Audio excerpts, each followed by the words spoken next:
रंगीन खोज।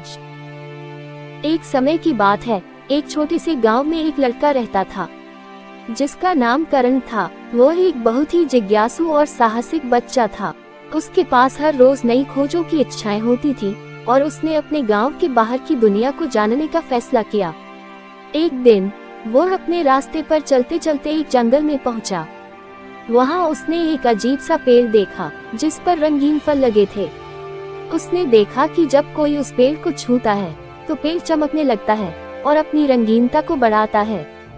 ये देखकर करण चमकदार फलों की खोज में और आगे बढ़ गया।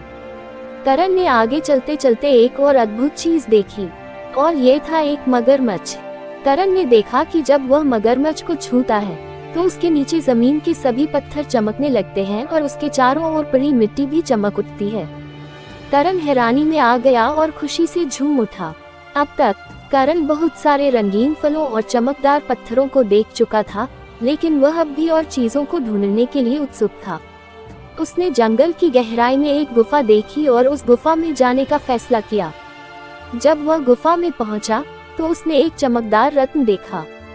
जब वह उसे छूता है तो सभी दीवारें और छत चमकने लगती हैं और गुफा का माहौल चमक उठता है। ये सब देखकर करण की आंखें खुल गई और उसे यह बात समझ में आ गई कि सच्ची खोज और रंगों की खोज सिर्फ बाहरी दिखावट से नहीं होती है, बल्कि हमारे भीतरी स्वभाव में छिपे रत्नों में होती है। तो दोस्तों, इस कहानी से हमें ये सीख मिलती है कि असली रंग और खूबसूरती हमारे अंदर ही होती है। हमें बस खुद के गुप्त रत्नों को खोजने की आवश्यकता है और अपनी असली पहचान को पहले से पहचानने की क्षमता विकसित करनी होगी। और गाइस, ऐसी ही खूबसूरत कहानियों का सफर अपनी दिनचर्या में खुद को समायोजित करके शुरू करें, ताकि हमें हमारे द्वारा रची गई कहानी की जीवंतता और उत्साह का आनंद मिले। धन्यवाद।